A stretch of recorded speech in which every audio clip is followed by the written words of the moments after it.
Olá, pessoal. Boa noite a todos e todas. Espero que todos estejam bem. Sejam muito bem-vindos a mais uma palestra. E eu quero dizer, galera, que peço para vocês seguirem esse canal, TV IFMA Maracanã, ativem o sininho para receber todas as notificações das próximas palestras. Os certificados, eles serão enviados para o e-mail cadastrado no momento da inscrição e receberão no final do evento. E para dar continuidade ao nosso segundo dia de palestras, vamos iniciar aí a palestra sobre o uso de coprodutos agroindustriais no desempenho produtivo e qualidade da carne de pequenos ruminantes, que contará com o moderador e coordenador do GEPASA, professor Danilo Rodrigues Barros Brito, e seja muito bem-vindo, professor. Está com a palavra aí para dar continuidade. Obrigado, Tânis. Boa noite a todos. Estamos na segunda palestra do dia. Agora há pouco terminamos a palestra sobre como controlar, de forma eficaz a carrapatos em bovinos. E agora nós vamos continuar o evento com nossa segunda palestra do dia, que é o uso de coprodutos agroindustriais no desempenho produtivo e qualidade da carne de pequenos ruminantes, onde nós temos a professora doutora Michele Parente, que é da Universidade Federal do Maranhão. A professora Michele, ela tem a graduação em zootecnia pela Universidade Federal do Rio Grande do Norte, mestrado em produção animal pela Universidade Federal da Paraíba e doutorado em ciência animal e pastagem pela Escola Superior de Agricultura Luiz de Queiroz, USP. Atualmente é professora associada do Centro de Ciências Agrárias e Ambientais da Universidade Federal do Maranhão, credenciada como membro permanente do programa de pós-graduação em ciência animal, onde foi coordenadora por 2 anos, foi bolsista da Fundação de Amparo à Pesquisa do Estado do Maranhão, a FAPEMA, e atualmente é bolsista Produtividade CNPq. É líder do grupo de pesquisa GEPRUMA, que é o grupo de pesquisa em nutrição de ruminantes no Maranhão. Tem experiência na área de zootecnia, atuando principalmente nos seguintes temas: avaliação de alimentos, produção e nutrição de ruminantes. Professora Michele, seja bem-vinda ao primeiro Simpasa, Simpósio de Pastagem, Alimentação e Sanidade Animal. Desde já queremos agradecer o aceite do convite e você agora tem a palavra para proferir a sua palestra. Boa noite a todos. É uma enorme satisfação, estar participando do primeiro evento online, Então, numa situação pela qual nós nos encontramos, de pandemia, que nós estamos em quarentena. Então, é uma enorme satisfação estar contribuindo de uma certa forma, que esse, de fato, é o nosso papel, E, juntamente com os agradecimentos, eu gostaria de parabenizar os organizadores desse evento, Eu conversando com o professor Cutrim, na semana passada, Então, em 7 dias aí de divulgação do evento, tinha um número significativo de inscritos, Então, isso é muito gratificante, tá? Então, já fui apresentada pelo professor Danilo, Muito obrigada, professor Danilo, pela apresentação. E eu estou na UFMA desde 2011, que eu leciono no curso de zootecnia do Centro de Ciências Agrárias e Ambientais. E em 2013, nós começamos, timidamente, a princípio, nossas atividades aí do GEPRUMA, que é o grupo de pesquisa em ruminantes no Maranhão, Embora tenha esse nome ruminantes, nosso foco maior acaba sendo nos pequenos ruminantes, caprinos e ovinos. Então, a gente trabalha basicamente com nutrição animal e também qualidade do produto final, mais especificamente carne. Então, a gente foca na nutrição, no teste de coprodutos agroindustriais, que a gente tem trabalhado bastante, especialmente aí com o babaçu, que é o que a gente vai falar mais no finalzinho da palestra, o efeito desses alimentos, desses ingredientes lá no produto final, que é a carne. Pessoal, eu solicitei, para a organização, para eles apresentarem os slides para mim, porque a minha internet ela está um pouquinho instável, Então, desde já, eu vou, inclusive, me desculpar com vocês em relação a isso, mas é uma coisa que acaba fugindo um pouquinho do controle, tá? Então, eu vou sempre estar falando para o professor Cutrim, no caso, passar o slide, tá bom? Obrigada, professor Coutrin. Bom, então, nós vamos iniciar essa palestra definindo o nosso título, né? Então, o que seriam os coprodutos? Tá? Coprodutos são resíduos da agroindústria resultantes do processamento industrial de um determinado produto e, por apresentarem um valor nutricional satisfatório, eles podem ser utilizados na alimentação animal. Né? Então, resumindo, né, é o quê? Né? O material resultante de um processamento industrial, onde o principal produto final era outro. Né? Só que, como ele tem um valor nutricional adequado, então ele é destinado à alimentação animal. Né? Então, isso aí a gente consegue aproveitar mais, aproveitar esse produto e evitar que ele seja descartado na natureza. Tá? Por favor, pode passar. E esses coprodutos, pessoal, eles têm uma produção significativa no Brasil, né? Por quê? Porque o Brasil, ele possui o potencial agrícola reconhecido no mundo inteiro. Tá? Como vocês podem observar, né, a extensão territorial do Brasil, né, cerca aí de 850 milhões de hectares, né? Então, só para vocês terem ideia, tá?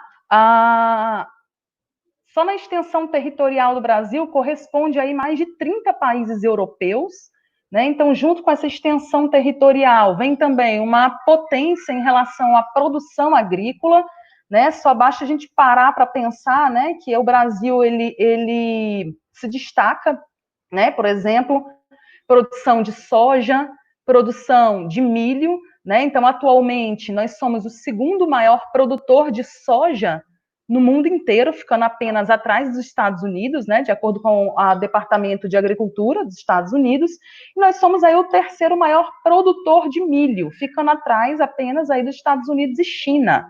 Tá? Então, de fato, nosso potencial agrícola é reconhecido. Então, juntamente com essa vasta extensão territorial, o nosso clima tropical também favorece. E como favorece, né, esse potencial agrícola do Brasil, tá?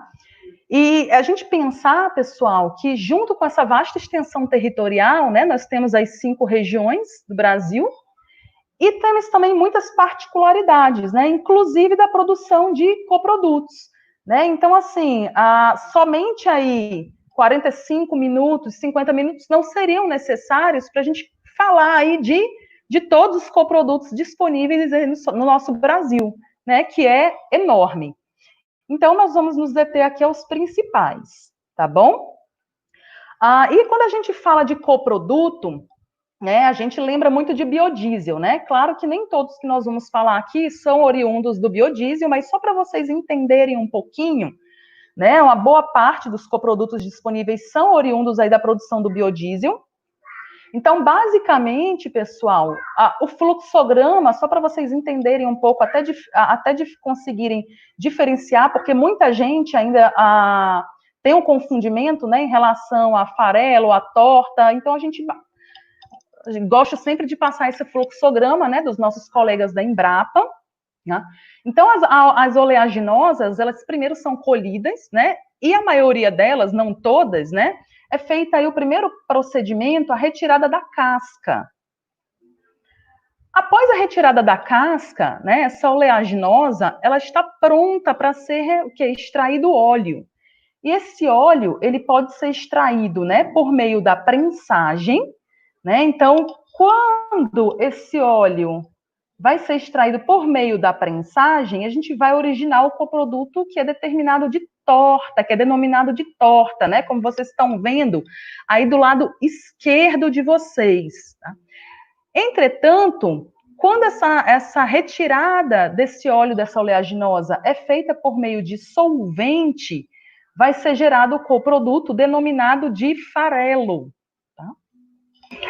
A diferença, então, seria basicamente essa, né, por conta da metodologia de retirada desse óleo, dessa oleaginosa, e também, pessoal, normalmente, nas tortas, o teor de lipídios acaba sendo maior do que nos farelos, né, quando se utiliza solvente, a retirada desse óleo acaba sendo mais, vamos dizer assim, mais efetiva, tá? E aí, pessoal, esse óleo vai ser gerado óleo bruto, né? Esse óleo, juntamente com a adição do etanol, vai sofrer uma transesterificação e vai dar origem ao biodiesel, né? Biodiesel, claramente, né? Proveniente aí de vegetais, tá? E desse procedimento de fabricação do biodiesel, é originada também a glicerina, tá? Que acaba sendo denominada já de um subproduto, né? Que também pode ser adicionado aí à alimentação animal, tá bom? Eu só gostaria de abrir um parênteses nesse fluxograma em relação ao algodão, que a gente vai, inclusive, falar um pouquinho mais na frente do algodão, né? O algodão, pessoal, não especificamente, não obrigatoriamente, ele vai ser utilizado para extração de óleo, né? E sim a fibra do algodão, né? Para a indústria têxtil. Aí, nesse caso, pode originar o caroço de algodão, né? Que também é um coproduto de altíssimo valor nutricional, que a gente vai ver mais um pouquinho na frente, ok? Podemos passar. E aí nós vamos falar um pouquinho dos coprodutos oriundos da soja, né? O principal coproduto oriundo da soja, pessoal, é o farelo de soja, né? Mas nós vamos não abordar aqui o farelo, por quê? Porque o farelo de soja, para nutrição animal, ele não é nem considerado um coproduto, né? Ele é considerado um dos principais ingredientes de rações de concentrados que são fornecidos aos animais, tá? Juntamente com o milho. Então, já é considerado um ingrediente convencional, embora na indústria ele seja considerado como um coproduto, tá? Então, a soja, pessoal, como nós já falamos anteriormente, né? O Brasil, ele é o segundo maior produtor de soja no mundo, tá?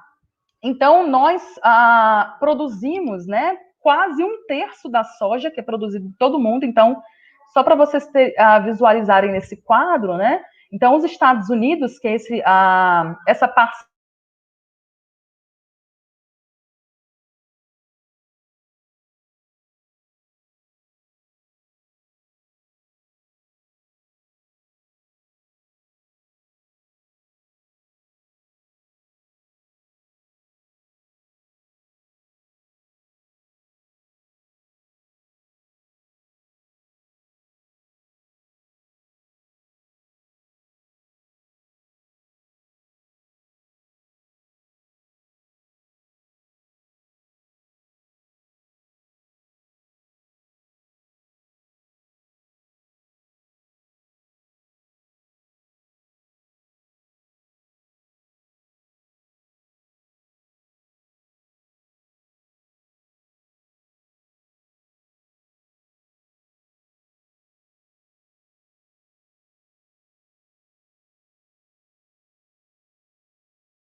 Bom, tô de volta. Bom, pessoal, desculpa, tá? Foi uma falha aqui na minha internet, tá bom?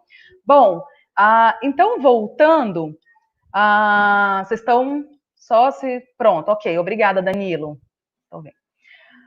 Então, retornando, então, como vocês podem observar, né? Então, a maior parcela, essa que está destacada em azul, então, corresponde aí à produção dos Estados Unidos, que é o maior produtor de soja mundial, seguido do Brasil, né, com 32,4%. Então, somente esses 2 países, né, são responsáveis aí por mais de 60% da produção mundial de soja.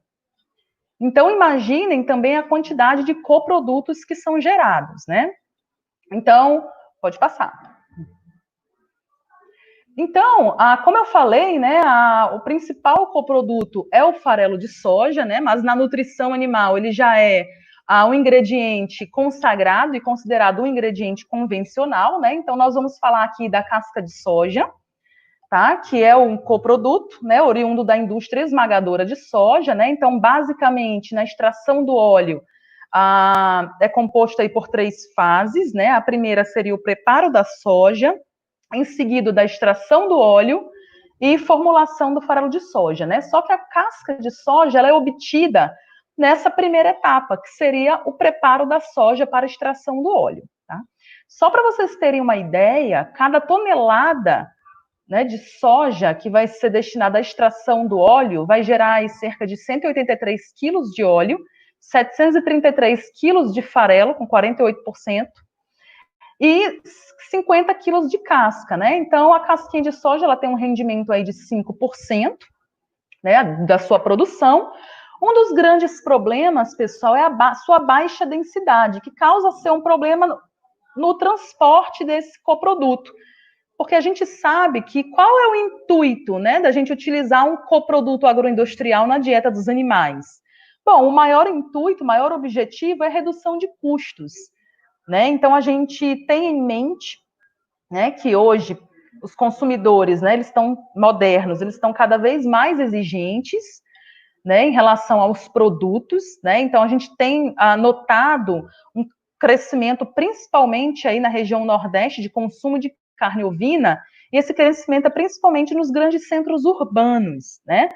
E qual é o perfil desses novos consumidores? Carne de qualidade, né? Então, para a gente ter uma carne de qualidade, a gente tenta o quê?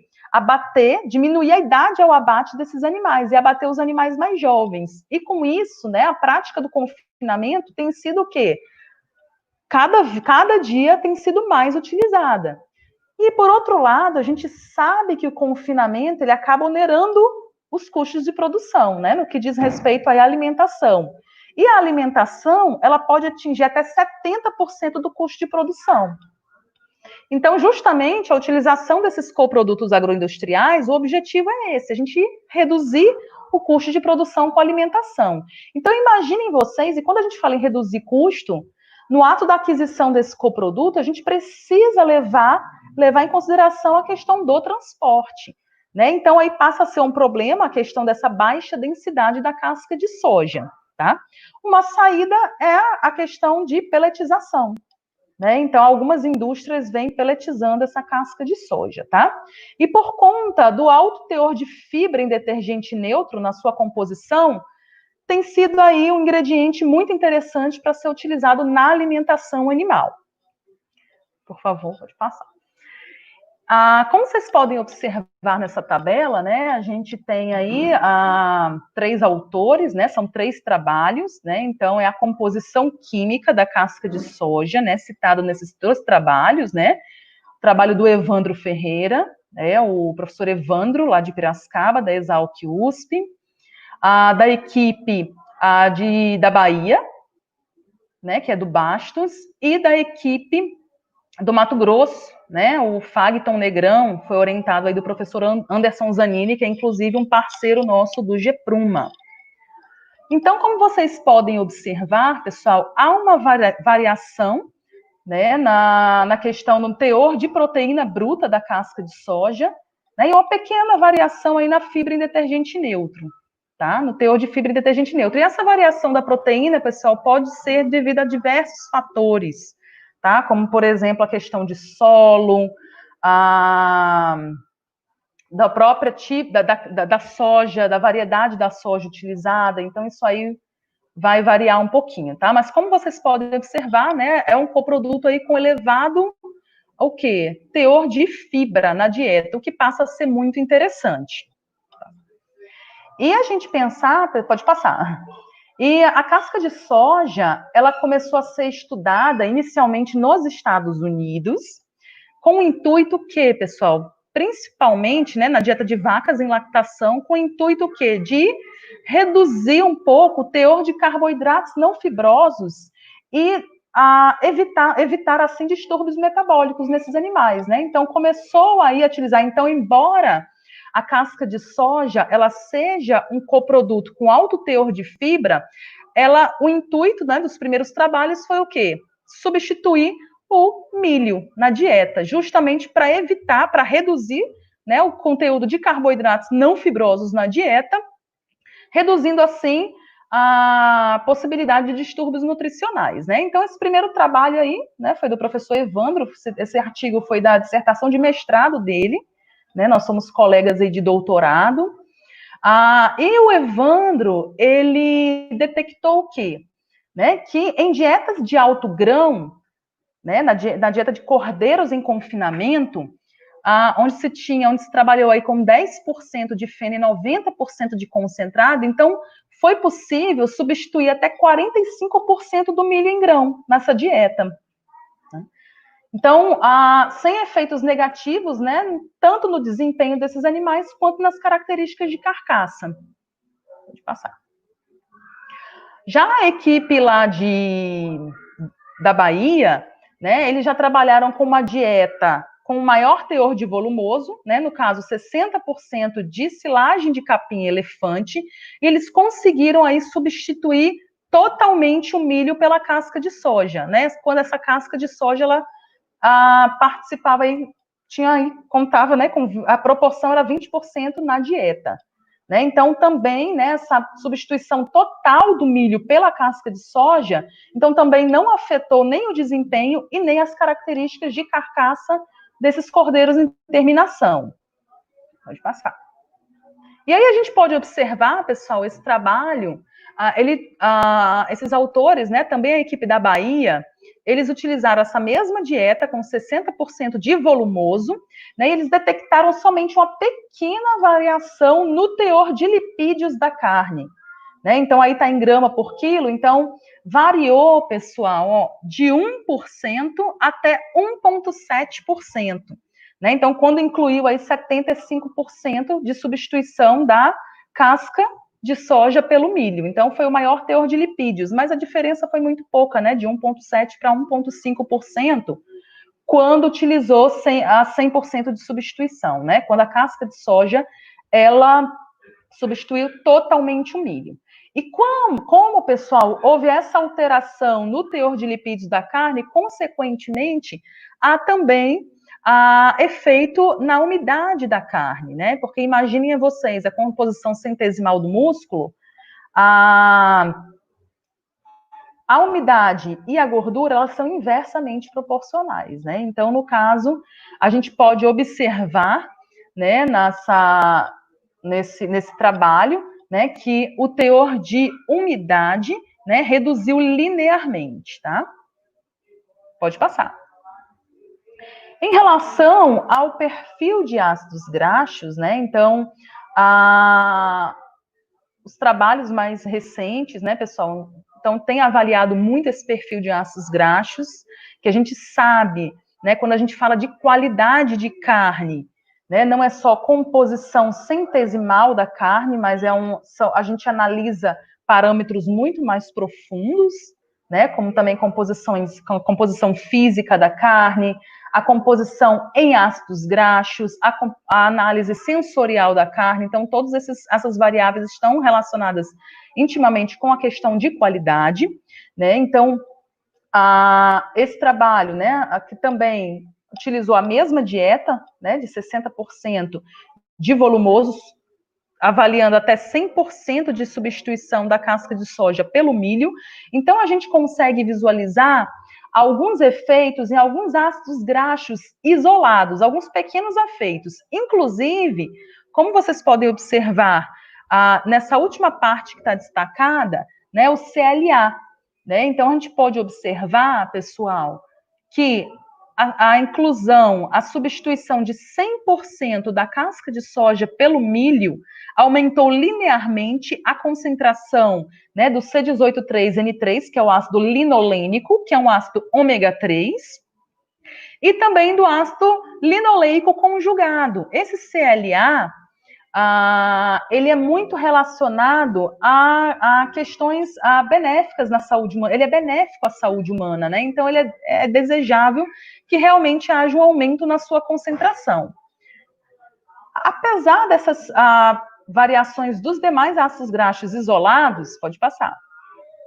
Quando a gente observa, pessoal, os principais grupos de ácidos graxos, né, no geral, que são os ácidos graxos saturados, os monoinsaturados e os poliinsaturados, né, não foi essa substituição total da casca de soja pelo milho, ela não teve efeito nesses grandes grupos, tá?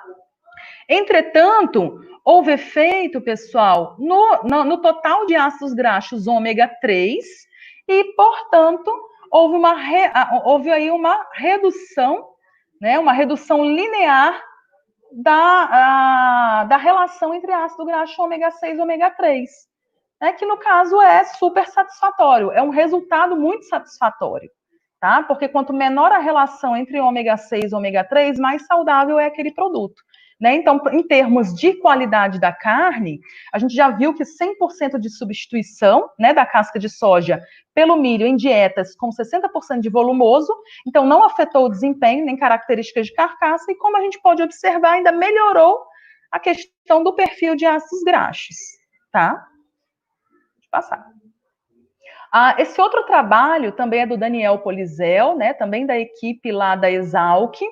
E o Daniel, esses resultados, eles já abordam né, a substituição de 50%, né, da casca de soja pelo milho, tá? E aí ele avaliou esse CT, pessoal, é dieta controle, tá? Essa segunda dieta é a polpa cítrica, né, que também é um coproduto, né, muito produzido principalmente na região sudeste e centro-oeste, né, proveniente aí da indústria, né, de sucos, tá? E o SH seria a casca de soja. Então, o que foi detectado nesse trabalho, pessoal? Essa dieta também foi de alto grão, né, 10% de feno e 90% de concentrado, e foi detectado que a adição dos coprodutos, seja a casca de soja, ou seja, a polpa cítrica, substituição de 50%, aumentou tanto o desempenho, aumentou o consumo dos animais e, consequentemente, o desempenho, tá, pessoal? Então, a participação aí desses coprodutos chegou a 32% na matéria seca da dieta total, tá? Então, a gente pode observar aí ganhos bem satisfatórios, né? Então, quando a dieta era utilizada, a dieta controle com milho, a gente pode observar aqui um ganho médio diário, né? Esse ADG, tá? De 160 gramas por dia, e quando a gente utilizou coprodutos, né, chegou aí até a 200 gramas por dia com casca de soja, tá? Então, juntamente com esse maior desempenho, também foi observado aí maior o quê? Características de carcaça, maior peso de carcaça quente, peso de carcaça fria, e também maior área de olho de lombo, tá, pessoal? Pode passar. Vamos falar agora um pouquinho, pessoal, em relação aos coprodutos oriundos do algodão, né? Então, quando, pessoal, o algodão, né, ele vai ser beneficiado para a extração única e exclusivamente da fibra do algodão, né, o coproduto gerado vai ser o caroço de algodão. E como nós falamos anteriormente, né, naquele fluxograma, né, da produção do biodiesel, quando a gente vai extrair o óleo, tá? Então, se no caso fosse extrair o óleo do algodão, poderia ser gerado também, né, os coprodutos, ou a torta de algodão ou o farelo de algodão, tá? Nesse caso, ainda é gerado também o outro coproduto, que é a casca de algodão, que normalmente ela é utilizada, ela é misturada um pouco na torta, né, ou no farelo, para aumentar o teor de fibra, tá? Então, como vocês podem observar, né, diante disso, há uma disputa pela indústria moageira para a extração de óleo e a produção de farelo, e também por pecuaristas para o fornecimento aos animais na sua forma integral, ou seja, o caroço, tá? O beneficiamento de 100 quilos de algodão em caroço vai resultar em 39 quilos de pluma e 61 quilos de caroço. E quais seriam os limites, pessoal, da inclusão desse caroço de algodão na dieta de animais ruminantes, né? Alto teor de óleo e elevado teor de gocipol. Pode passar. O gocipol, só antes de falar um pouquinho do gocipol, né, vou falar só para vocês aqui em relação à composição química, tá, dos coprodutos, dos principais coprodutos provenientes do beneficiamento do algodão, onde a gente destaca, pessoal, o elevado teor de estratério no caroço de algodão. Vocês podem observar, né, 20% de estratério, enquanto na torta, 8,5%, e o farelo, que normalmente é utilizado solvente para a extração do óleo, e normalmente há, de fato, uma redução desse teor de estratério, né, que vai 1%. Tá? Então, a gente pode observar maior diferença, né, nesse teor de estratério da dieta, ou desses coprodutos, desculpem, né? Proteína, pessoal. Então, a gente pode observar um elevado teor de proteína, né, desses coprodutos, né, tanto do caroço, quanto da torta, quanto do farelo, tá? Em relação também à fibra bem elevada, né, em torno aí de 46% para o caroço de algodão, basicamente isso para a torta também, e 36% para o farelo, né? Só que quando a gente vai para o teor de lignina, o farelo é o que tem menor teor de lignina, né? E isso vai resultar, pessoal, no maior, o quê? NDT do farelo, tá? Principalmente devido a esse menor teor de lignina. Embora seja o coproduto que tenha menor teor de estratério, né? Mas pode passar. A gente sabe que a lignina, né, é um composto fenólico que ela é indigestível, né? Então ela vai afetar diretamente esse teor de nutrientes digestíveis totais, né? Então, pessoal, como nós falamos, né, um dos entraves da oferta de coprodutos oriundos do algodão seria o quê? Uma dos entraves seria o gocipol, tá? O gocipol, inclusive, ele também está relacionado, né, com a questão reprodutiva, tanto que ele não é recomendado para machos adultos, né, a oferta desses coprodutos para machos adultos. Entretanto, pessoal, somente o gocipol na sua forma livre, né, ele seria tóxico para o animal. Então, além de ter esse efeito negativo na reprodução, ele também é tóxico ao animal, né? Mas somente na forma livre, tá? Então, como a gente pode observar, tá? Embora o caroço de algodão nessa tabela, ela não seja, né, o coproduto que apresente aqui maior teor de gocipol total, inclusive nessa tabela ela está trocada, tá revertido, né? Então o total seria 0,68 e o livre 0,66, tá? Embora não seja o que apresente maior teor de gocipol total, mas é o que tem maior teor de gocipol livre, que seria 0,66, tá? Em relação aí ao farelo de algodão, tá? Esse prensado aqui, pessoal, é a torta a que ele se refere, tá? E solvente seria o farelo de fato. Então, como vocês podem observar, a torta de algodão, né, vai apresentar esse torno de 0,06% de gocipol livre, o farelo 0,14%, a casca 0,05%, e quando a gente vem para o caroço de algodão, 0,66%. Né? Então, existem aí coprodutos, esse teor de gocipol, ele claramente é variável, né? Assim como a composição química, e ele pode chegar, inclusive, pessoal, a 1%, tá? E aí sim, né? Então já tem vários estudos, né, avaliando inclusive se há resíduos de gocipol na carne, né?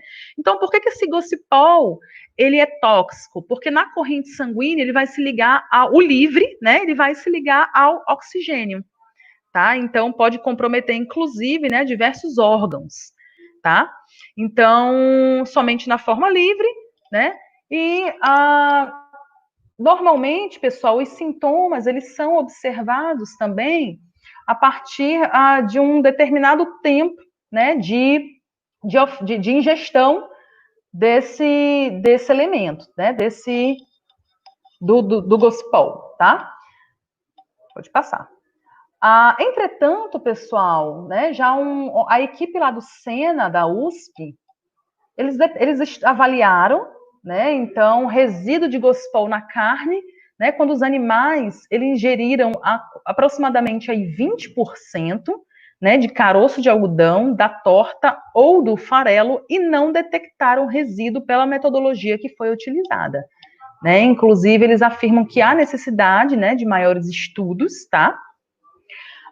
Inclusive, né, existem alguns trabalhos na literatura, principalmente com bovinos, né, que quando utilizaram coprodutos oriundos aí do algodão, eles relataram a alteração da análise sensorial, ou seja, a menor preferência da carne quando os animais eram alimentados com esses coprodutos oriundos do algodão, né.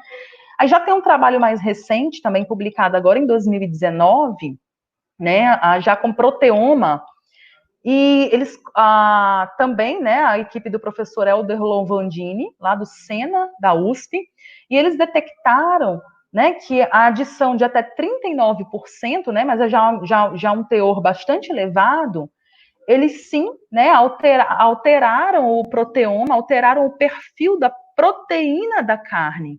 Né, isso aí sim que poderia estar relacionado à questão da análise sensorial também. Tá bom? Inclusive de algumas proteínas contráteis, né, responsáveis pela contração do músculo, né? Então, que nesse caso é de importância ímpar, né, pessoal? Principalmente no rigor mortis, né? Mas isso aí já é um tema de uma outra palestra, né? Só especificamente de qualidade de carne, né? Então, poderia ser uma descoberta, né? Mas assim, esse estudo ele não ele deixou, né, claro que seriam necessários maiores investigações a respeito disso, né? Mas foi um estudo inicial e bastante interessante, tá?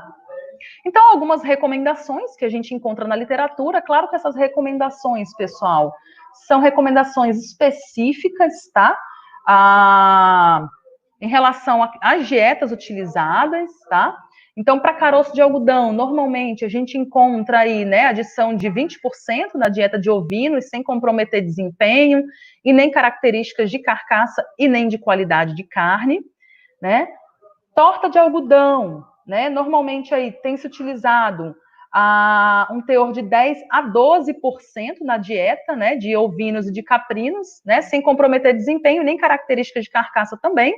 Esses trabalhos, pessoal, porque vocês podem perguntar, né, por que esse teor tão abaixo, né, mas foi o teor total que foi, eles utilizaram, na verdade, ambos os trabalhos, né, eles utilizaram uma substituição total pelo farelo de soja, né, então esse foi o nível máximo que se chegou, tá, então recomendou aí o nível máximo de utilização, e também o farelo de inclusão aí até 20% na dieta de cordeiros em terminação, né, em dietas aí com 20% de feno e 80% de concentrado.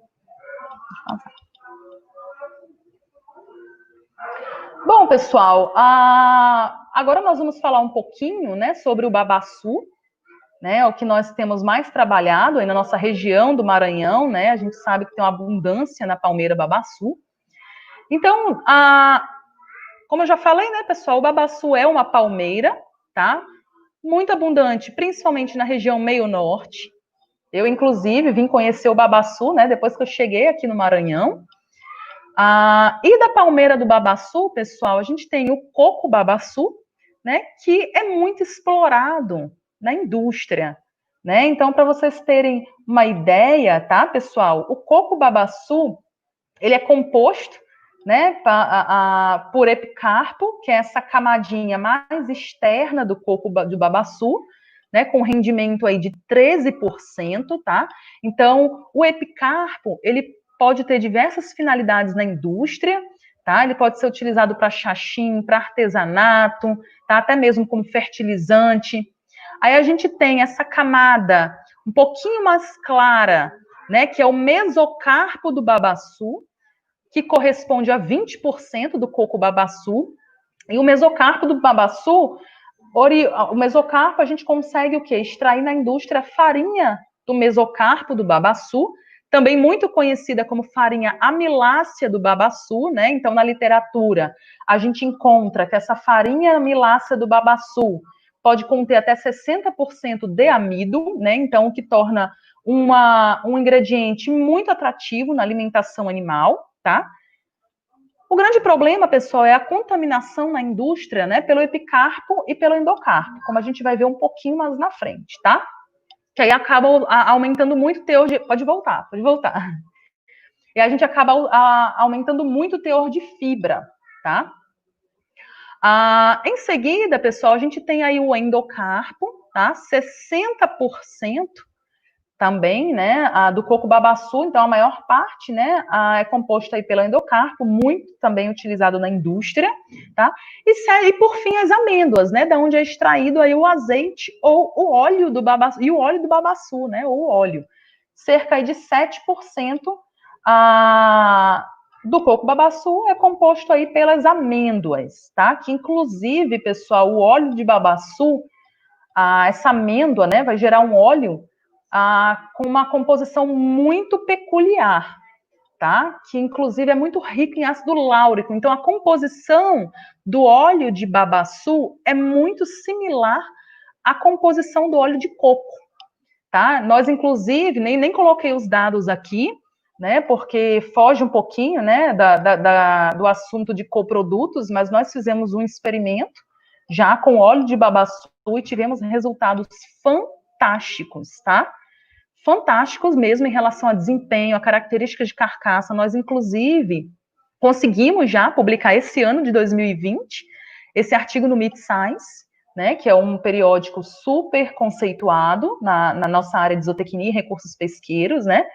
E esse ácido láurico, né, promoveu o quê? Os animais reduziram o consumo, mas mantiveram o ganho de peso, tá?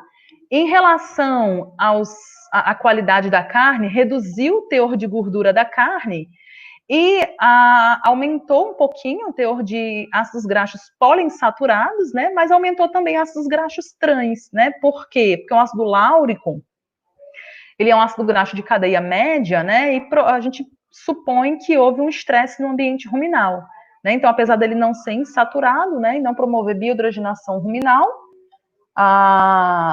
mas ele acabou depositando muitos ácidos graxos trans na carne desses animais devido ao estresse que provavelmente aí foi provocado aí as bactérias.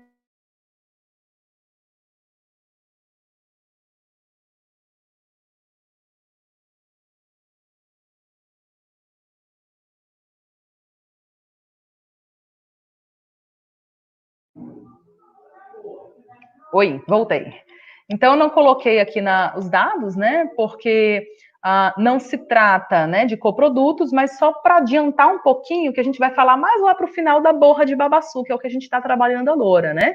Então, também que é um coproduto rico em gordura, né, aproximadamente 7% de extrato etéreo, e também a gente ainda está em análise, ainda estamos em laboratório analisando, mas também com alta concentração desse ácido láurico, tá? Pode passar.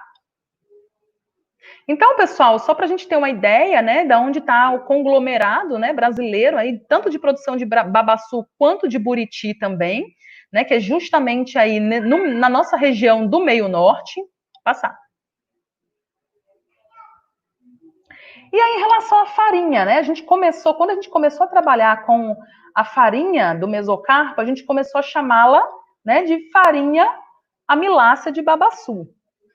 Só que a partir dos nossos estudos e com os nossos resultados, né, com análises laboratoriais, a gente mudou a estratégia, né? A gente passou a chamar farinha amilácea, a gente passou a chamar de farinha amilácea para a farinha do mesocarpo do babaçu, né? Que apesar de na literatura a gente achar que tem 60% de amido, mas há uma contaminação gigantesca, né? Principalmente, pessoal, devido ao sistema ainda, né?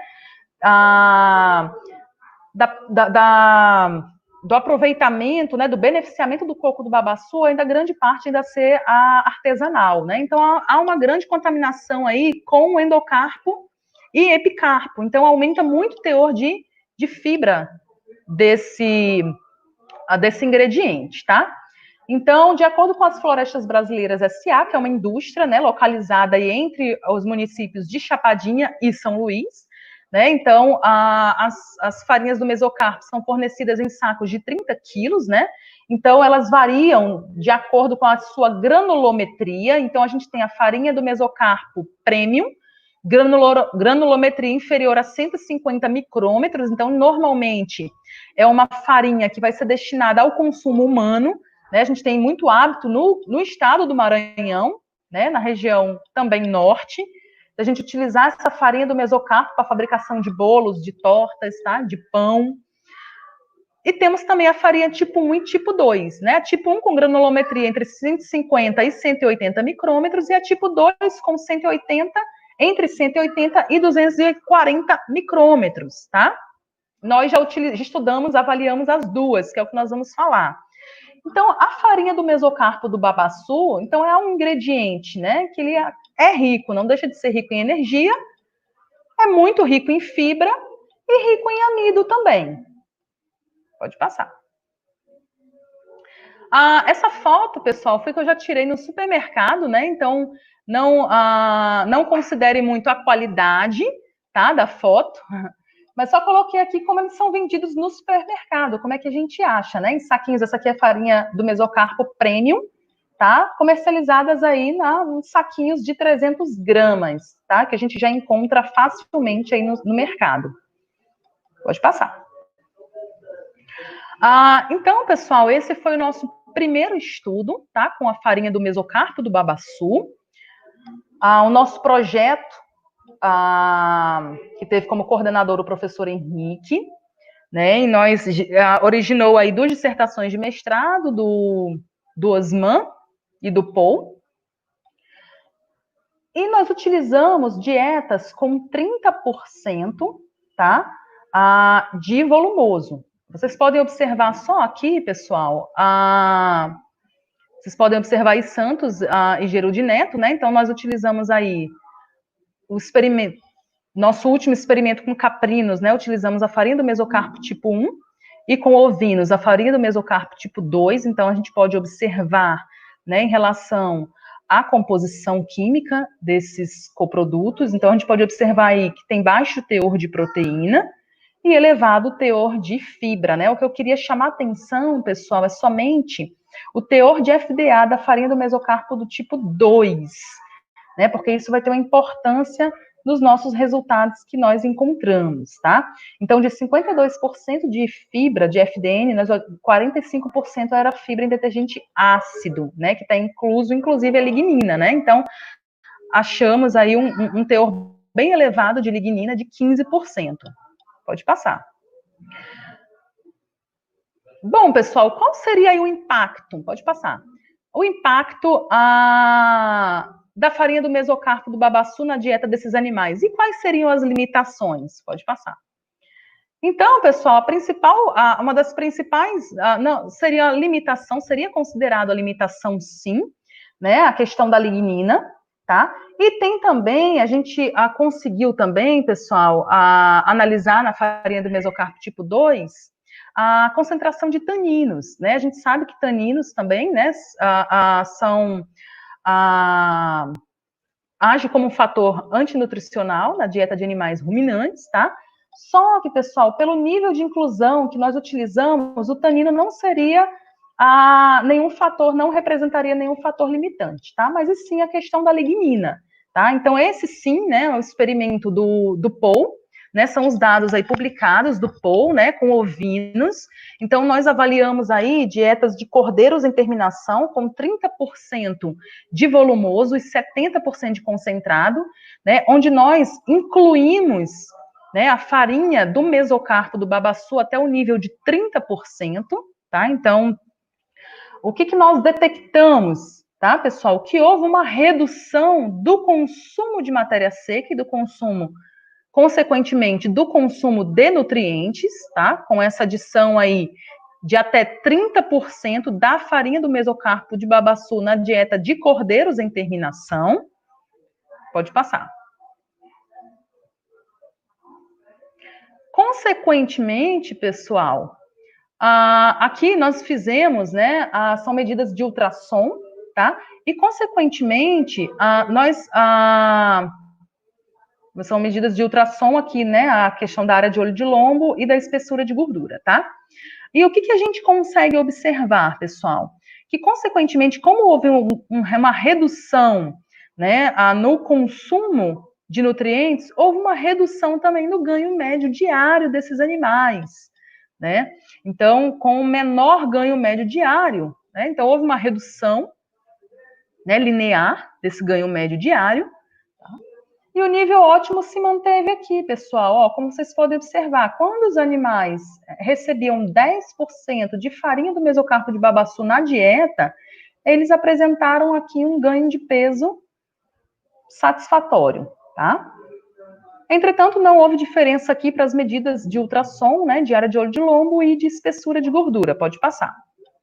Então, nossa conclusão, né, foi que a adição da farinha do mesocarpo do babaçu até 10,5% na dieta de cordeiros em terminação não afeta, né, não afeta o consumo nem o desempenho dos animais, né? Então, por meio da regressão, nós determinamos esse nível ótimo, tá? O nosso segundo projeto, com farinha do mesocarpo do babaçu, foi com caprinos em terminação, tá? Então, nós também... Foi também um projeto do professor Henrique, né? Dessa vez, nós utilizamos já a farinha tipo 1, tá? Farinha mesocarpo do babaçu tipo 1, né? Com menor granulometria. E nós também, pessoal, trabalhamos na relação volumoso concentrado de 30 para 70 e também incluímos os mesmos níveis de farinha do mesocarpo do babaçu, né? Eu não gosto nem de falar assim, substituição do milho pela farinha, porque quando a gente vai formular a dieta, a gente altera um pouco a farinha, o farelo de soja para essas dietas elas se manterem isonitrogenadas, tá? Então, o que a gente pode observar, pessoal? Quando a gente adicionou essa farinha do mesocarpo do babaçu tipo 1, até 30% na dieta desses animais, não houve efeito, né, nem no consumo e nem no desempenho desses animais, tá? E isso também a gente pode observar o quê? Né? Que, entretanto, pessoal, apesar de não ter esse efeito em consumo, em desempenho desses animais, quando a gente observa aqui para o rendimento, para as características de carcaça, mais especificamente, né, rendimento de carcaça quente e rendimento de carcaça fria, a gente já pode observar claramente, né, que na adição aqui de 30% da farinha do mesocarpo do babaçu, houve um efeito sim, né, houve um efeito quadrático, né, com valores menores. Pode passar. Bom, então são os dados já das características de carcaça da Jarliane, né? Então esses dados estão bem fresquinhos, né? A Jarliane defendeu agora em fevereiro. Embora a gente tenha observado, né, um efeito no rendimento tanto de carcaça quente quanto de carcaça fria, a gente não observou o efeito para espessura de gordura, área de olho de lombo, né? E conformação dessa carcaça, tá? E nem estado de engorduramento. Pode passar. Então, pessoal, de acordo com o conjunto de dados, né, dessa adição de farinha do mesocarpo de babaçu na dieta de caprinos em terminação, determinou-se um nível ótimo de 20% de inclusão dessa farinha do mesocarpo do babaçu. Né? Então, justamente por isso. Então, essa é a justificativa, né? Então, por que a farinha do mesocarpo tipo 1, tipo 2, aliás, né, da dieta de cordeiros em confinamento, nós recomendamos 10,5%, e na tipo 1, nós recomendamos 20%. Né? Então, são dois fatores a serem considerados, tá? Primeiro, o teor de lignina, né? Como nós observamos na tabela de composição, o teor de lignina da farinha do mesocarpo tipo 2 era superior, tá? E outro fator a ser considerado também, pessoal, em relação aqui a esse experimento dos caprinos, né? Os caprinos, historicamente, eles já têm uma maior capacidade também de digerir fibra. Né? Estou falando em relação à fibra, né? Lignina é um composto fenólico que é indigestível, tá? Então, mesmo além, né, dessa questão da lignina, que é menor na farinha do mesocarpo tipo 1, ainda tem mais esse potencial aí da espécie utilizada, né? De ter maior capacidade de digerir fibra, tá? Então, a gente conseguiu aí passar de 10,5% para 20% de recomendação da utilização desse coproduto. Pode passar. Bom, esses dados, pessoal, nós estamos com ele tramitando, né? Então, hoje nós devolvemos aí para a revista, que são justamente os dados de qualidade de carne, tá? Desse experimento dos caprinos. E como vocês podem observar, né? Não influenciou nas características qualitativas da carne. Né, essas primeiras linhas aqui dizem respeito, né, à composição química da carne, a umidade, proteína, a cinza e gordura, seguida das características físicas da carne, pH, tá? A força de cisalhamento, perdas por cocção, capacidade de retenção de água e, por último, aqui a cor, né, pelo sistema CIELAB. Então, não houve efeito para nenhuma característica qualitativa da carne. Vou passar. Bom, e nós vamos falar um pouquinho da torta do babaçu. Como vocês podem observar, né, a torta do babaçu é um alimento proteico, né, com alto teor de proteína, cerca de 18% de proteína, valores intermediários, né, considerados até satisfatórios de extrato etéreo, com cerca de 6%, tá? Entretanto, pessoal, olha o teor de FDN, FDA e o teor de lignina também, considerados elevados, tá? Então, é considerado, sim, uma boa fonte de proteína e de gordura, tá? Entretanto, esse alto teor de fibra, em especial FDA, lignina, tá, pessoal, se deve principalmente devido à contaminação com mesocarpo e com endocarpo, né? Então, na literatura, a gente não encontra uma variedade muito grande de trabalhos com torta de babaçu, né? Por quê? Como eu falei anteriormente, né? O beneficiamento do coco de babaçu, né, boa parte ainda é artesanal, então, sendo assim, a disponibilidade desses produtos, ele passa a ser o quê? Mais local, tá? Mas os trabalhos que têm sido publicados, né, eles têm uma recomendação aí de 15% a 20% de adição da torta na matéria seca da dieta, né? Por quê? Porque normalmente a torta possui uma baixa degradação da matéria seca e da fibra, né, em torno de 40% e 29% respectivamente. Pode passar. Então, a gente pode observar, tá, pessoal, nesse trabalho, né, que são as características de carcaça de ovinos alimentados com torta de babaçu. Aqui, os autores, eles substituíram a silagem de capim-elefante pela torta de babaçu. Né? Então, recomendou-se aqui, né, com os dados disponíveis aí de características de carcaça, tá, tanto peso quanto rendimento, né, espessura de gordura e a área do músculo longínquos dorsi, então não houve efeito para nenhuma variável, tá? Então, recomendou-se sim a substituição de até 50%, né, da silagem de capim-elefante pela torta de babaçu. Pode passar.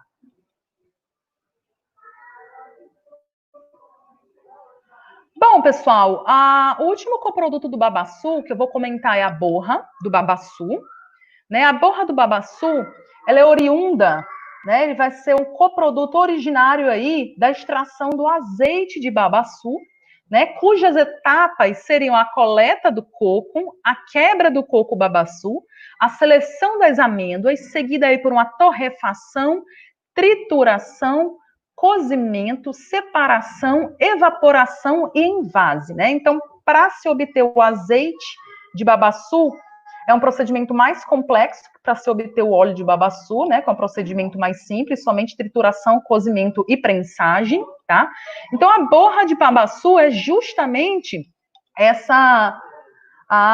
o resíduo, tá? Que aquele resíduo vai ficar e ainda não é estudado, né? Nós estamos agora com um projeto em andamento, né? Inclusive, temos 2 alunos de mestrado, né, envolvidos nesse projeto, que é o Maicon e a Edgleicia, né, que nem defenderam ainda a dissertação, né, então nós ainda estamos em análise laboratorial, né, mas nossos dados preliminares, né, nós já fizemos a composição química desse coproduto, tá, é um coproduto com 21% de proteína, 7% de estratatéria e 63% de fibra, pode passar. E nós avaliamos, pessoal, na dieta de ovinos em terminação, com uma dieta de 20% de feno e 80% de concentrado. E nós adicionamos teores crescentes, né, até 15% da borra de babaçu. Encontramos dados preliminares fantásticos, né? Então, esses são os dados, né, de desempenho dos animais, né, de consumo de nutrientes e do desempenho. Então, como se pode observar, né? Houve, inclusive, um aumento do consumo de matéria seca à medida que essa borra de babaçu era incluída, tá? Entretanto, não houve efeito do ganho médio diário. Então, como vocês podem observar, tá? E nem da conversão alimentar. Como vocês podem observar, né? Tivemos efeitos fantásticos de ganho médio diário, utilizando borra de babaçu, né? Então, de até 273 gramas por dia. Pode passar. E também, pessoal, isso aí já são os dados da Edgleicia, né? O Maicon, ele ficou com os dados do desempenho, do confinamento propriamente dito, né? E a Edgleicia está trabalhando mais com a parte de qualidade da carne, então a adição de até 15% de borra de babaçu na dieta desses cordeiros em terminação também não afetou os parâmetros qualitativos da carne. Nem os parâmetros, nem a composição centesimal, nem os parâmetros físicos e nem as características sensoriais da carne. Né? Nós ainda estamos avaliando o perfil de ácidos graxos, né? Então ainda estamos em fase laboratorial. Em relação a isso, não temos os dados completos ainda, tá? Mas assim, os dados com borra de babaçu são dados fantásticos, tá? E até então não existia na literatura. Bom, um pouquinho, acho que meu tempo já está esgotando, né? Mas eu já estou quase finalizando, tá, professor Danilo? Então, só falar rapidamente, né, pessoal, de outros coprodutos aqui disponíveis no mercado, né? Então, a torta de girassol, né? Então, é um outro coproduto disponível. Então, a gente tem alguns dados aí com parâmetros qualitativos da carne, mais precisamente com perfil de ácidos graxos. Esse trabalho foi da Anne Grace, que concluiu o doutorado lá com o professor Ronaldo Lopes, né, na Federal da Bahia, e hoje a Anne Grace está conosco, né, a nossa pós-doutoranda. E o que foi detectado, pessoal, quando se adicionou, né, até 30% da torta, né, de girassol na dieta, né, a gente pôde observar que houve um aumento, né, linear de ácidos graxos saturados. Por outro lado, houve uma redução linear de monoinsaturados, tá? E também houve um efeito, né? Houve um aumento aí de ácidos graxos poliinsaturados, né? Então, esse efeito no total, nos ácidos graxos totais poliinsaturados, ele foi muito mais significativo do que no total dos ácidos graxos saturados, né? Então, esse aumento no teor, né, na concentração do total desses ácidos graxos poliinsaturados, ele é muito satisfatório, né? Então, estaria aí melhorando o perfil de ácidos graxos, vamos dizer assim, né, dessa carne, desses animais suplementados aí com 30% de torta de girassol. Pode passar. E um outro dado também em relação ao licuri, né? Licuri também é uma palmeira, muito cultivada na região Nordeste, sobretudo ali na região da Bahia, uma das principais produtoras dessa palmeira. E a gente pode observar aqui um trabalho que avaliou a torta de licuri também na dieta de cordeiros, né? Então, houve uma adição aí de até 24%. Então, a gente pode observar aí que houve uma redução no peso do lombo, né, do corte, né, do longíssimos, a lomborum desse animal, tá? E houve alguma variação aí também na questão da proporção, né? Houve um aumento da proporção de osso, tá? E também uma redução, um efeito, né? Da gordura subcutânea, tá? E também um efeito no teor de estratério da carne, uma redução nesse teor de estratério. Pode passar, mais um. E aí, quando a gente vem observar o ganho de peso, pessoal, a gente também observa que essa torta de licuri, ela reduziu o ganho de peso dos animais, né? Então, na verdade, houve um efeito quadrático. Pode passar só mais um. Então, a recomendação, a conclusão, né? Então, o nível ótimo, né, que esses autores chegaram foi de adição de até 13% de óleo de torta de licuri na dieta, sem comprometer o desempenho desses animais, assim como os parâmetros qualitativos também da carne. Pode passar. E por último, pessoal, eu vou falar da mamona, né? Então a mamona, ela também tem se destacado aí desde 2009, 2010, né? Por quê? Porque essa oleaginosa, ela tem um potencial incrível para a produção de biodiesel, né? Então a sua produção começou a ser muito estimulada e crescendo cada dia mais devido a isso, tá? Então a mamona, né, como as demais tortas dos outros coprodutos, também apresentam um elevado teor de proteína bruta, né, estratério também. Entretanto, pessoal, quando a gente vai, né, para fibra em detergente neutro, altos teores de fibra e também fibra em detergente ácido, tá? Então a recomendação... Oi, volta.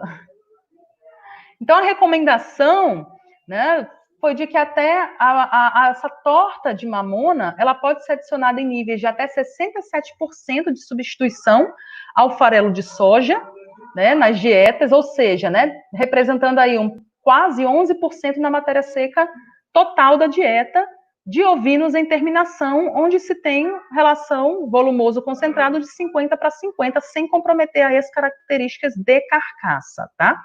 Embora, pessoal, um detalhe, né, que eu acabei não falando ao longo da palestra, é que, embora esses coprodutos eles tenham um teor de fibra muito elevado, essa fibra ela vai estimular muito pouco a ruminação, né? Então, a fibra fisicamente efetiva desses coprodutos, né? Então, de acordo com estudos aí anteriores, né, estima-se que essa capacidade, né, de manter essa efetividade, essa capacidade de estimular a mastigação, a ruminação dos animais, seja 50% quando a gente compara com uma forragem, né?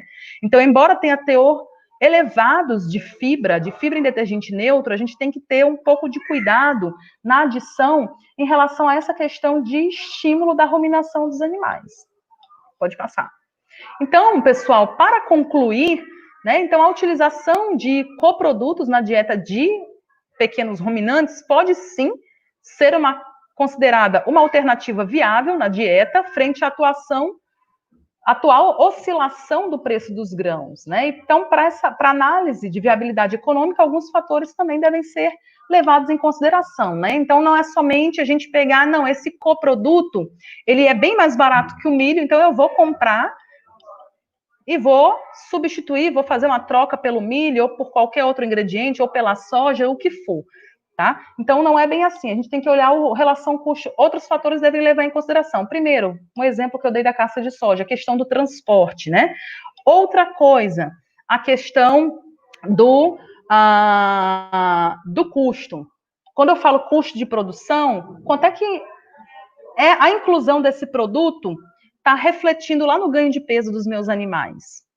Né? Então, a gente tem que avaliar tudo isso, porque, por exemplo, eu vou dar um exemplo aqui, tirando um pouquinho de coproduto, mas todo mundo fala assim, a dieta de alto grão não é nada economicamente viável, né? Então, a gente tem trabalhado em confinamento, e o que a gente tem observado, né? Então, qual é o volumoso que a gente utiliza? É o feno. O feno, o preço do quilo do feno, ele tem saído mais caro que o preço do quilo do concentrado, né? Então, o que é melhor, né? Então, uma dieta de alto grão, como a gente viu nesse trabalho, com 80% de concentrado, quando a gente utilizou borra de babaçu, a gente viu o desempenho fantástico dos animais. E a gente ainda conseguiu adicionar um coproduto de baixíssimo valor de mercado com uma otimização do desempenho dos animais, né? Então, um resultado super satisfatório, tá? Pessoal, então era isso que eu tinha para falar com vocês. Peço desculpa, né, se eu me excedi no horário, né, que eu sei que eu me excedi. Mais uma vez, eu gostaria de agradecer pelo convite, tá? Fiquei muito lisonjeada. E segue aí o meu e-mail para eventuais dúvidas, tá? Estarei sempre à disposição, tá bom? Mais uma vez, muitíssimo obrigada aos organizadores do evento. Obrigado, professora Michele. Parabéns pela excelente palestra. Nós que temos que agradecer pela sua disponibilidade, estar participando conosco nesse evento. E realmente tem sido muito bom esses 2 dias de evento, né? O terceiro dia. E até aqui nós temos observado um grande sucesso, porque realmente a gente tem tratado assuntos bem pertinentes com relação à zootecnia, à ciência agrária de modo geral, abrangendo aí tanto a alimentação, a pastagem e a sanidade animal. Né? Professora, nós vamos agora para as perguntas, né? Nós temos algumas perguntas aqui, e a primeira é do Robert Barroso.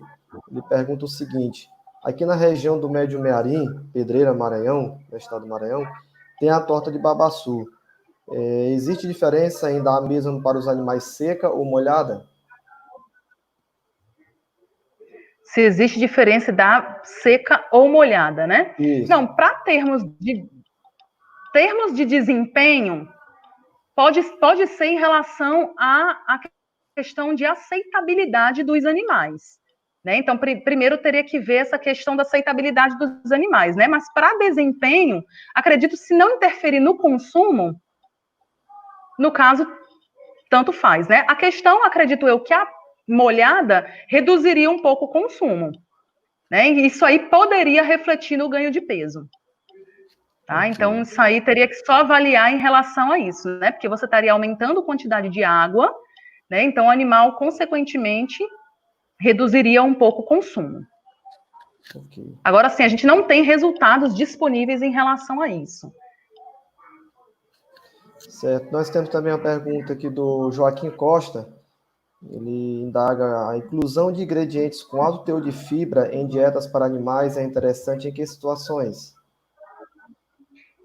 Bom, dietas ricas em fibra, né, a gente tem, primeiro, a questão, a gente precisa pensar, quando a gente pensa em animal ruminante, a gente precisa pensar primeiramente em rumen, né? Então, no rumen dos animais. Então, quando a gente pensa em animal ruminante, a gente tem que pensar primeiramente na microflora do rumen.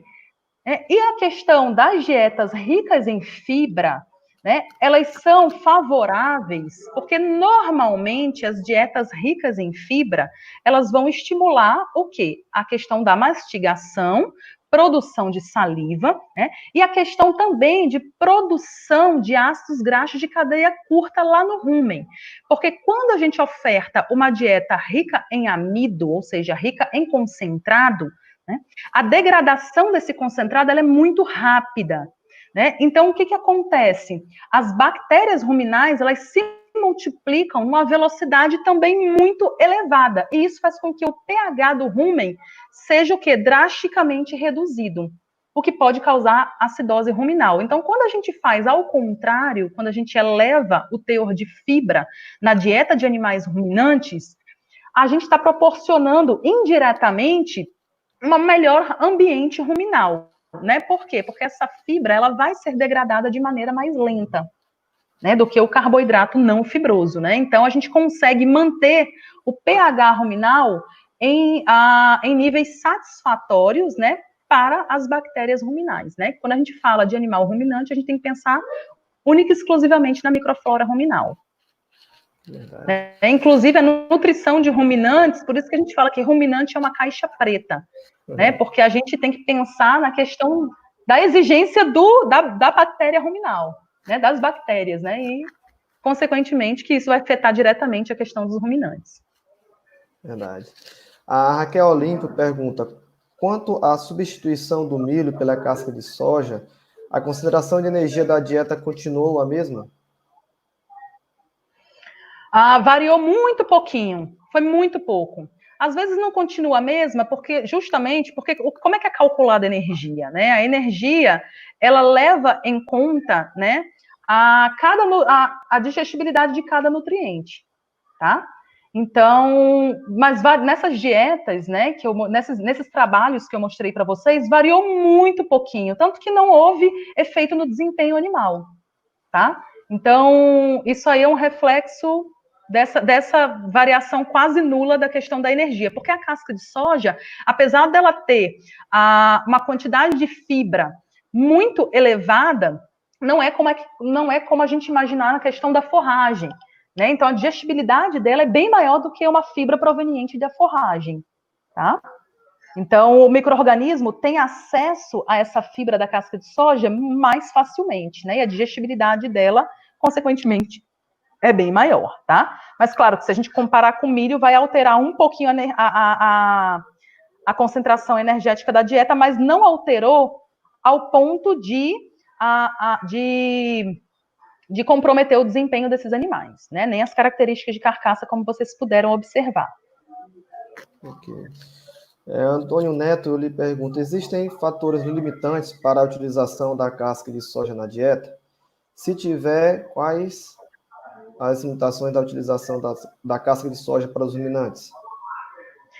Assim, a priori, né, não tem limitação, né? Então, limitação é a relação, talvez seria a relação custo-benefício, né? A gente chega a ver trabalho aí que utiliza como fonte de volumoso a casca de soja, ela chega a ser aí 70% na dieta, tá? Como fonte de volumoso. Então, assim, a priori, não teria nenhuma limitação, né? Então, teria que ver a questão somente de relação custo-benefício, a questão de transporte, né? Como nós já falamos, né? Ela tem baixíssima densidade, então é economicamente viável. Então, onde se situa a indústria, qual a distância entre a indústria e a sua propriedade? Então, vai ser, porque tudo isso tem que ser levado em consideração na escolha do coproduto que vai ser utilizado, né? Então, qual é a distância a percorrer? Então, qual a relação custo-benefício, né? Então, como é que vai ser comercializada essa casca de soja? Como ela tem baixa densidade, ela já vai vir peletizada ou não?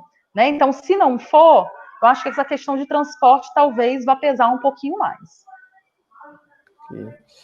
O Soares, ele pergunta: quero usar o coco babaçu moído na mantença de vaca de cria apenas no período seco do ano.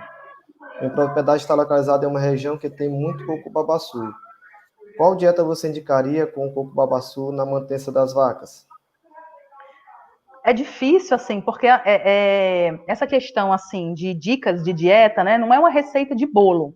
Então, assim, a gente teria que saber, na sua propriedade, né, qual é o volumoso que você utiliza. A gente teria que saber vários detalhes para a gente poder dar um suporte maior, né? Porque é muito complicado, assim, que a gente não existe receita de bolo na nutrição de ruminantes, né?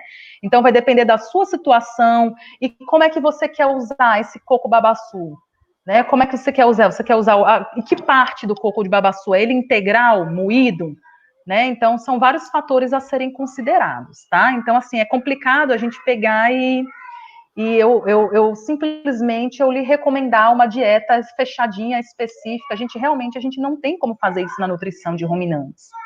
Teria que ter, pelo menos no início, aí, a composição bromatológica, né? Para a gente poder... Composição bromatológica, exatamente. O passo inicial, né? Não só do coproduto, né, que você está querendo adicionar, ou seja, do coco, entendeu? Como, inclusive, do pasto que você utiliza. É verdade. Então, é muito complicado a gente simplesmente, infelizmente, eu não vou poder responder essa pergunta, tá? Não, tranquilo, é isso. O Rodrigo Campos, ele pergunta: o uso da torta de algodão pode apresentar algum problema em fêmeas matrizes, seja caprina ou ovina? Pois é, tem a questão da reprodução, né? A gente já li muito a respeito dessa questão de problemas também em fêmeas, né? Embora seja mais acentuado em animais, em machos, né? Adultos, mas também existe. Agora, sim, a gente não tem muito bem esclarecido, né, esse efeito nas fêmeas, tá bom? Mas eu já li, sim, alguma coisa a respeito disso, então tem que ter muito cuidado com a questão da proporção. Tá? Agora, é muito mais acentuado o problema, né, em animais machos adultos. Certo.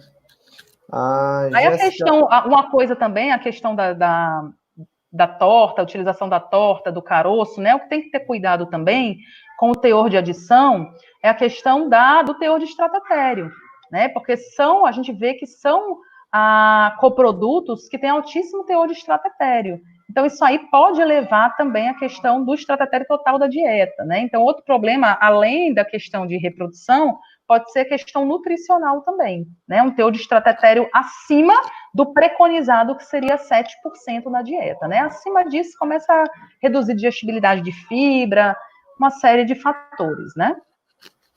Ok. A Jéssica Marangape, ela pergunta, professora, a indústria já fornece farelo de babaçu tipos 1 e 2? Já sim. Inclusive, conseguimos, né, nessa indústria chamada Florestas Brasileiras S.A., comercializada em sacos de 30 quilos, né? Essa indústria específica, ela se localiza entre Chapadinha, né, que é onde é o Centro de Ciências Agrárias e Ambientais da Universidade Federal do Maranhão, e entre São Luís, né? Entre Chapadinha e entre São Luís. Fica ali em Itapecuru. Essa indústria Florestas Brasileiras S.A. Então, nós adquirimos todos os produtos de babaçu lá. Ok. O Diego Pantaleão pergunta, qual a diferença da torta e da borra do babaçu? Pois é, a torta, na verdade, ela vai ser proveniente da extração do óleo de babaçu, né? Porque o óleo de babaçu, ele vai ser o quê? Moído, né, cozido e simplesmente prensado. E já a borra do babaçu, ele vai ser proveniente do procedimento de extração do azeite, tá? E o azeite, ele é um procedimento um pouquinho mais complexo, né? Que inclusive essas amêndoas elas são torradas, tá? Aí moídas, cozidas, depois tem aí por último, né, tem a separação da borra, né? E depois vem a evaporação para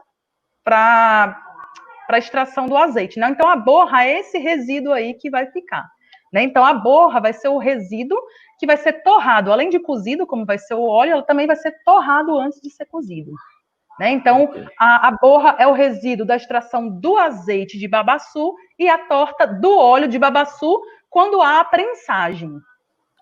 Certo. Então, nós temos aqui a última pergunta, professora Michele, que é do Cairon Araújo. Ele fala, considerando a alta elevada fonte de proteínas da torta de babaçu, poderia então se utilizar na alimentação de suínos? Se sim, quais os benefícios e quais as desvantagens em comparação com o farelo de milho? Pois é, com suínos a gente trabalha basicamente com animais ruminantes, né? Então, assim, existe um trabalho, existe pouquíssimos estudos. Só um minuto, gente. Na hora, o papai tá na hora. O papai disse que era pra te avisar, tá na hora, tá? Desculpem. Quem tem filho pequeno em casa em quarentena sabe como é, né? Bom, a gente, assim, tem pouquíssimos trabalhos na literatura. Eu não trabalho especificamente com suínos, tá? E com pequenos ruminantes, a gente já tem pouquíssimos trabalhos com torta por conta o quê? Da forma de extração, né? Basicamente, a gente vê que boa parte do conglomerado ali de babaçu é no Maranhão. E a gente sabe também que boa parte é o quê? Essa extração do óleo e do azeite da maneira artesanal, né? Então, eu não vou saber lhe responder em relação a suínos, tá? Se isso aí teria um efeito no desempenho desses animais, em características de carcaça de suínos, infelizmente, eu não saberia lhe responder em relação a isso, tá? Mas em relação a pequenos ruminantes, a gente já sabe ali que em torno de 15% a 20%. Porque a gente entende, né, pessoal, que o sistema digestivo de um animal não ruminante é totalmente diferente de um animal ruminante, né? Então, teria que ver as complicações disso aí, né? Por exemplo, eu falei muito da questão do algodão, né? E algodão, por exemplo, a torta de algodão, o caroço de algodão, ele não é recomendado para animais não ruminantes, né? Porque os animais não ruminantes, eles não toleram gocipol.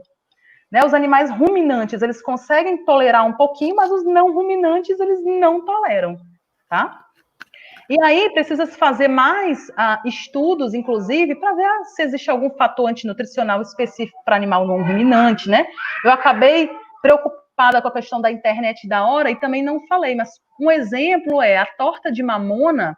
Por que a torta de mamona, ela nem é tanto utilizada assim para animais, né? Porque, por exemplo, ela tem uma proteína chamada ricina que ela é tóxica, né? Então, para você poder utilizar a torta de mamona, a torta de mamona precisa ser detoxificada, ou seja, é um custo adicional, né? Então, você está aumentando o custo para utilizar aquele coproduto e às vezes não vai ter uma resposta tão satisfatória no desempenho, né? Então, teria que ver, eu acho que todos esses trabalhos aí com coprodutos oriundos do babaçu ainda estão em desenvolvimento, né? E a gente precisa ver, inclusive, isso. Acredito que não, né? A gente aposta muito na borra do babaçu, que é o nosso último estudo, que a gente ainda está em avaliação. Por quê?